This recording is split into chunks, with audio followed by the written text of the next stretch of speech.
Back to updates. Telangana Kumbh Mela Medaram జాతరకు సర్వం సిద్ధమైంది. జాతరకు వచ్చే భక్తుల సౌకర్యార్థం ప్రభుత్వ అధికారులు అన్ని ఏర్పాట్లు చేశారు.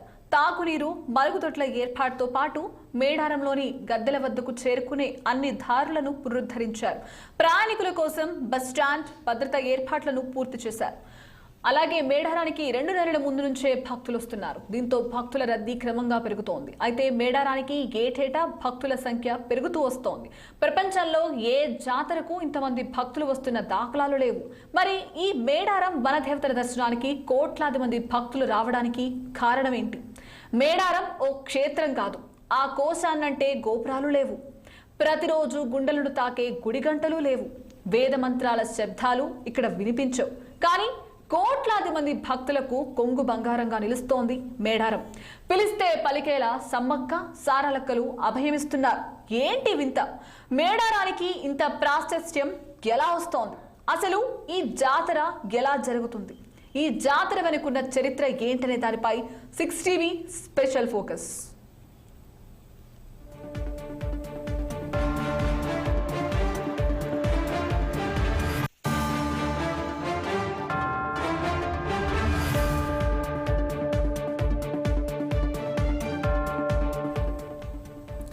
ములుగు జిల్లా తాడ్వాయి మండలంలోని మేడారం గ్రామంలో ఈ జాతర కన్నుల పండుగగా జరుగుతుంది.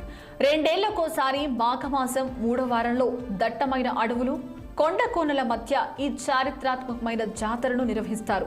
సమస్త గిరిజనుల సమారాధ్య దేవతలు, కష్టాలు కడతీర్చే కలియుగ దైవాలుగా, ఆపదలో ఉన్నవారిని ఆదుకునే ఆపద్ బాంధవులుగా సమ్మక్క సారలమ్మలు నిలుస్తున్నారు. తెలంగాణలోనే కాక యావత్ దేశంలోనే ఏకైక వనదేవతలు ఈ సమ్మక్క సారక్కలు. సమ్మక్క సారక్కలు ఒకప్పుడు మేడారం ప్రాంతాన్ని పాలించిన గిరిజనులు. 800 ఏళ్ల క్రితం నేటి జగిత్యాల రూరల్ మండలంలోని పొలవాస రాజ్యం పూర్వం మేడరాజు అనే గిరిజన దొర ఆధీనంలో ఉండేది. ఆయన ఒకసారి వేటకు వెళ్ళినప్పుడు ఒక పుట్ట మీద కేరింతలు కొడుతూ ఓ పాప కనిపించింది. ఆ పాప చుట్టూ పులులు, సింహాలు రక్షణగా ఉండడం చూసిన మేడరాజు నిశ్చేష్టుడయ్యాడట. చిన్నారిని దైవాంశ సంభూతురాలిగా భావించి అక్కున చేర్చుకున్నాడు. తనకు సమ్మక్క అనే పేరు పెట్టి అల్లారు ముద్దుగా పెంచుకున్నాడు.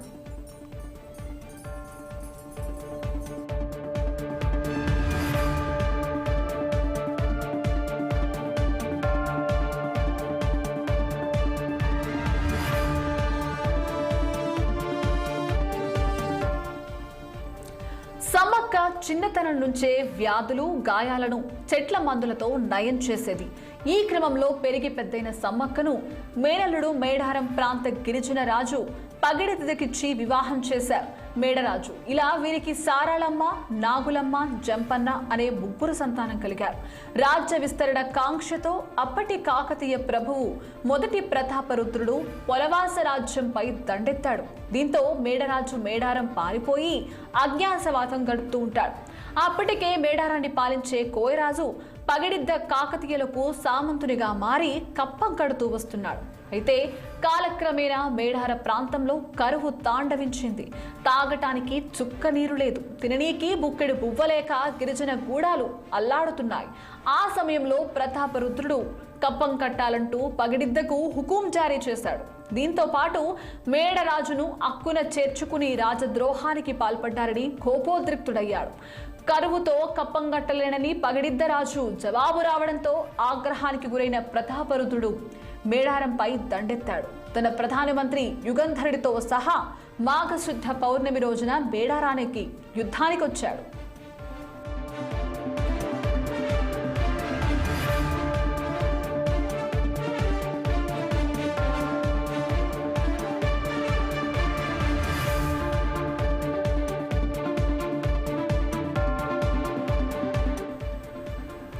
సంప్రదాయ ఆయుధాలు ధరించి పగిడిద్దరాజు, సారక్క, నాగమ్మ, జంపన్న అల్లుడు గోవిందరాజులు వేరువేరు ప్రాంతాల నుంచి గెరిల్లా యుద్ధాన్ని ప్రారంభించి విరోచితంగా పోరాటం చేశారు. కానీ సుశిక్షితులైన అపార కాకతీయ సేనల ధాటికి తట్టుకోలేక మెడరాజు, పగిడిద్దరాజు, సారలమ్మ, నాగులమ్మ, గోవిందరాజులు యుద్ధంలో మరణించారు. పరాజయ వార్త విన్న జంపన్న అవమానాన్ని తట్టుకోలేక సంపెంగ వాగులో దూకి ఆత్మహత్యకు పాల్పడ్డాడు. అప్పటి నుంచి సంపెంగ వాగు జంపన్న వాగుగా ప్రసిద్ధి చెందింది. ఇక సమ్మక్క యుద్ధ భూమిలో కాకలు తీరిన కాకతీయుల సైన్యాన్ని ముప్పుదిప్పలు పెడుతూ విరోచితంగా పోరాటం సాగించింది. గిరిజన మహిళ యుద్ధ నైపుణ్యానికి ప్రతాపరుద్రుడు ఆశ్చర్యచకితుడయ్యాడు. అపర కాలిలా విజృంభిస్తున్న సమ్మక్కను కాకతీయ సేనలు ఎదుర్కొనలేకపోతున్నాయి. క్రమంగా సైన్యం తగ్గిపోతూ ఉండడంతో వెనుక నుంచి దాడి చేయించాడు ప్రతాపరుద్రుడు. దీంతో గాయాల పాలైన సమ్మక్క శత్రువులకు చిక్కకూడదని యుద్ధ భూమి నుంచి నిష్క్రమించింది. చిలకలగట్టు వైపు అడవిలోకి వెళ్లిపోయి అదృశ్యమైంది. యుద్ధం అనంతరం కాకతీయ సేనలు వెనుక తిరిగి వెళ్లిపోయాయి. ఆ తర్వాత సమ్మక్కను వెతుక్కుంటూ అడవిలోకి వెళ్లిన గిరిజనులకు ఆమె జాడ కానరాలేదు. కనీసం రక్తపు మరకలు కూడా కనిపించలేదు. అలా వెతుక్కుంటూ కొంచెం ముందుకు వెళ్లడంతో చిలకల గట్టు పైన నమిలినార చెట్టు కింద ఓ పుట్ట మీద పసుపు కుంకుమతో నిండిన భరిణి కనిపించింది. అక్కడే సమ్మక్క కోసం కోయలు రోజంతా ఎదురు చూశారు. కానీ సమ్మక్క రాకపోవడంతో ఆ భరిణినే సమ్మక్కగా భావించి పూజించడం మొదలుపెట్టారు. అప్పటి నుంచి 2 ఏళ్లకోసారి యుద్ధం జరిగిన మాఘశుద్ధ పౌర్ణమి రోజున జాతర జరుపుకుంటున్నారు.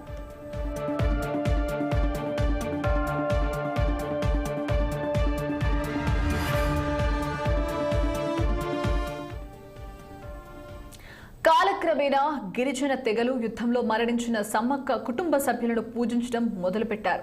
వారి చారిత్రక మరణాన్ని గుర్తు చేసుకుంటూ ఉత్సవాన్ని జరుపుకుంటూ వస్తున్నారు. అయితే గిరిజనుల కుటుంబాల సంఖ్య పెరగడం, ఆయా వంశాలు విడిపోయి వివిధ ప్రాంతాలకు వలస వెళ్లిపోయారు. అదే సమయంలో దేవతలుగా భావించే సమ్మక్క కుటుంబ సభ్యులను పంచుకున్నారు. ఈ నేపథ్యంలోనే కన్నెపల్లకి సారాళమ్మను, పగిడిద్దరాజును భద్రాద్రి కొత్తగూడెం జిల్లా గుండాల మండలం రాళ్లగడ్డకు తీసుకెళ్లారు.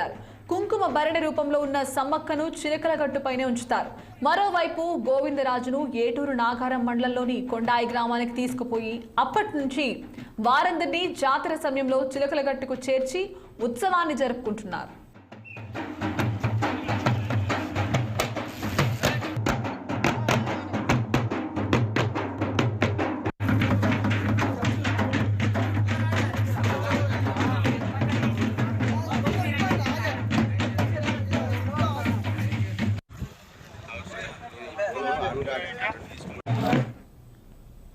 మొదట్లో ఈ జాతరకు కేవలం గిరిజనులు మాత్రమే వచ్చేవారు. అయితే 1940 నుంచి గిరిజనేతరులకు అవకాశం కల్పించారు.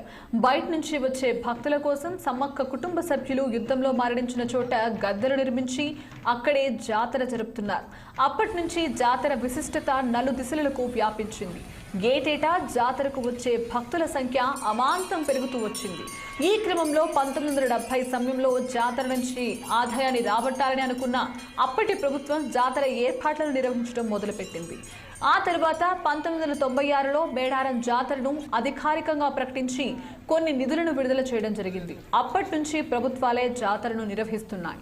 కానీ జాతరను మాత్రం గిరిజన సంప్రదాయ పద్ధతిలోనే జరుపుతున్నారు. ఈ మేడారం జాతరను అప్పటి ఉమ్మడి రాష్ట్ర ప్రభుత్వాలు, ఇప్పటి తెలంగాణ ప్రభుత్వాలు ఘనంగా నిర్వహిస్తున్నాయి. అయితే సమ్మక్క గద్దెకు వచ్చేటప్పుడు దేశంలో ఎక్కడా లేని విధంగా 10 సార్లు గన్తో ఫైర్ చేయడం ఇక్కడి ప్రత్యేకత. పోలీసు శాఖ ఈ ఘట్టాన్ని ప్రతిష్టాత్మకంగా తీసుకుంటుంది. పోలీసులు, అధికారులు ఉత్సాహంతో విధులు నిర్వహిస్తారు. మేడారం జాతర సమయంలో సుమారు 1 నెల రోజుల పాటు మేడారం ప్రాంతంలో సందడి వాతావరణం ఉంటుంది.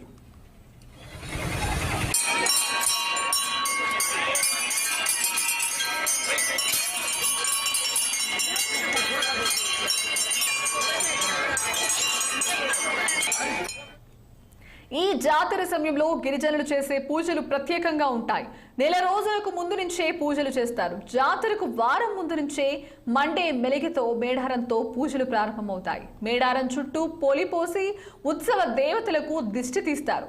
గద్దెల వద్ద మామిడి తోరణాలు కట్టి విప్పసారా ఆరబోసి పండు మిరపకాయలతో దిష్టి తీస్తారు. గద్దెలతో పాటు పగిడిద్దరాజు, గోవిందరాజు, సారాలమ్మ, జంపన్న, నాగులమ్మలు ఆయా ప్రాంతాల్లో కొలువై ఉన్న ఆలయాల్లో ఈ దిష్టి తీసే కార్యక్రమం ఉంటుంది. గద్దెలు గుళ్ల ముందు కోడి పిల్లను ఎదురు కడతారు. అదే సమయంలో అమ్మవారికి యాట నర్పిస్తారు. ఆ తర్వాత ఆయా ప్రాంతాల నుంచి వనదేవతలు మేడారానికి పయనమవుతారు. ఆ తర్వాత వనం నిర్వహించి సిద్ధపోయిన వారి ఇంటి నుండి హడారాలు తీసుకుని గుడికి వెళ్లి పూజలు చేసి గిరిజన సంప్రదాయం ప్రకారం గద్దెల వద్దకు తీసుకువస్తారు. కన్నెపల్లిలోని సారళమ్మను గుడి వద్ద పూజించి సమ్మక్క దేవత పూజారులైన సిద్ధపోయిన వారింటికి తీసుకొస్తారు. అనంతరం కొండాయి గ్రామం నుంచి గోవిందరాజును సారళమ్మ దగ్గరకు తీసుకొస్తారు. అక్కడి నుండి నిర్ణీత సమయంలో మేడారంలోని గద్దెల వద్దకు చేరుస్తారు. మేడారంలోని గద్దెల వద్ద నాగులమ్మ, పగిడిద్దరాజు, సమ్మక్క, సారళమ్మ, గోవిందరాజు, మేడరాజు జంపన్న వాగు వద్ద ఉన్న గద్దెపై జంపన్న కొలువు తీరుతాడు. అయితే మొదట్లో జంపన్న వాగు వద్ద గద్దెను ఏర్పాటు చేయలేదు. ఇటీవల కాలంలోనే వాగు ఒడ్డున జంపన్నకు గుర్తుగా గద్దెను ఏర్పాటు చేసి అక్కడే జంపన్నను తీసుకొస్తారు. కన్నెపల్లెకి చెందిన పాలబోయిన సత్యం కుటుంబ సభ్యులు 2018 మహాజాతర నుంచి జంపన్నను గద్దెకు చేరుస్తున్నారు. సమ్మక్క కుటుంబ సభ్యులను కోయ జాతిలోని ఆయా గోత్రాల వారు తీసుకెళ్లి పూజిస్తున్నారు. పగిడిద్దరాజును పూనుకొండ్ల కామారం గ్రామంలోని 4వ గోత్రం వారు, గోవిందరాజును దబ్బకట్ల గోత్రం వారు తీసుకొస్తారు. కన్నెపల్లిలోని సారళమ్మను కాక గోత్రం వారు గద్దెపైకి తెస్తారు.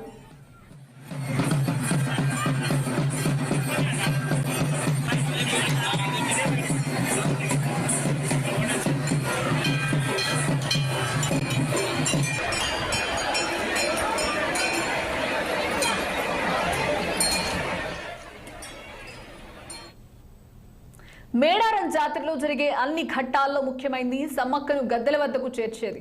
సమ్మక్కను గద్దెకు తీసుకొచ్చే ముందు కొన్ని ప్రత్యేకమైన పూజలు చేస్తారు. సమ్మక్కను గద్దెకు తెచ్చే ముందు రోజు వనం తెస్తారు.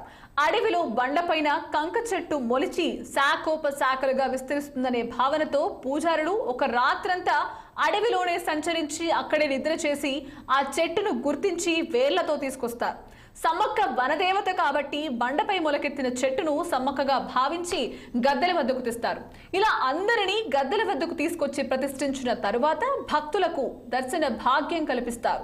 మేడారంలో బెల్లమే ప్రసాదం కనుక అమ్మవార్లకు బెల్లాన్ని బంగారంగా సమర్పించి మొక్కులు చెల్లించుకుంటారు. పౌర్ణమి వెళ్లిపోయిన మరునాడు గద్దెలపై కొలువు తీరిన దేవతలు తిరిగి వనప్రవేశం చేస్తారు. మొదటగా సమ్మక్కను చిలకల గుట్టకు చేరుస్తారు. అయితే వీరితో పాటు మూలుగు పట్టణ శివారులో గట్టమ్మ తల్లికి కూడా భక్తులు పూజలు చేస్తారు. మేడారం జాతరకు వచ్చే భక్తులు ముందుగా దర్శించుకునే తల్లి గట్టమ్మ తల్లి. ఈ గట్టమ్మ తల్లి సమ్మక్కకు అంగరక్షకురాలిగా ఉండేదట.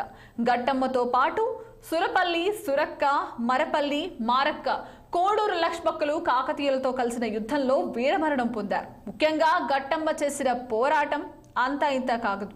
కాకతీయ సైన్యానికి మూలుగు శివార్లో ముచ్చెమటలు పట్టించింది. గట్టమ్మను దాటిన తర్వాతనే కాకతీయ సైన్యం మేడారానికి వచ్చిందని చరిత్ర చెప్తోంది.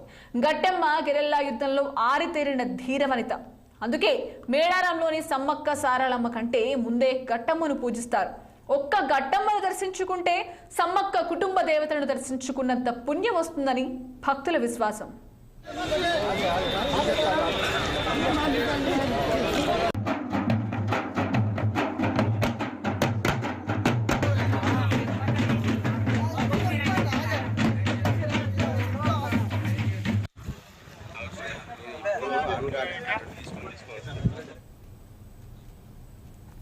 ఇది మేడారానికి సంబంధించిన చరిత్ర. జాతరకు సంబంధించిన వివరాలు.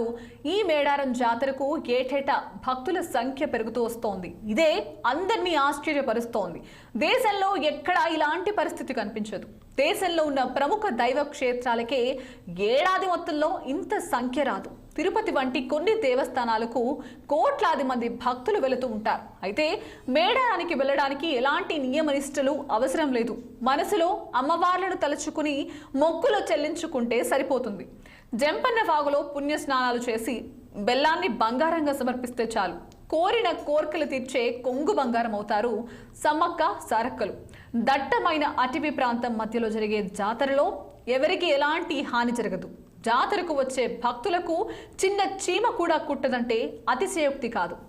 సమ్మక్క సారక్కలు కోరిన కోరిక నెరవేర్చలేదన్న మాటే అక్కడ వినపడదు. అందుకే మేడారానికి ప్రతి ఏటా భక్తుల సంఖ్య పెరుగుతోందని అంతా భావిస్తున్నారు. ఈ ప్రపంచంలో మానవుడి మేధస్సుకు చిక్కనివి ఎన్నో ఉన్నాయి. అలాంటి వాటిలో ఈ మేడారం ముందు వరుసలో ఉంటుంది. సనాతన ధర్మంలో ప్రపంచవ్యాప్తంగా ఉన్న దేవాలయాలు శాస్త్ర పరిజ్ఞానంతో నిర్మించినవి. అందుకే వేల ఏళ్లైనా చెక్కు చెదరకుండా అవి ఆధ్యాత్మిక పరిమళాలను వెదజల్లుతున్నాయి. కానీ ఈ మేడారంలో వనదేవతలు అందుకు పూర్తి భిన్నంగా అలరారుతున్నారు. భక్తిని చాటుకోవాలంటే గుళ్ళు గోపురాలే ఉండనవసరం లేదని, మది నిండా నమ్మకం, లక్ష్యం వైపు దృష్టి ఉంటే సరిపోతుందని సమ్మక్క సారక్కలు ప్రపంచానికే చాటి చెబుతున్నారు. భక్తులకు అండగా నిలుస్తున్నారు.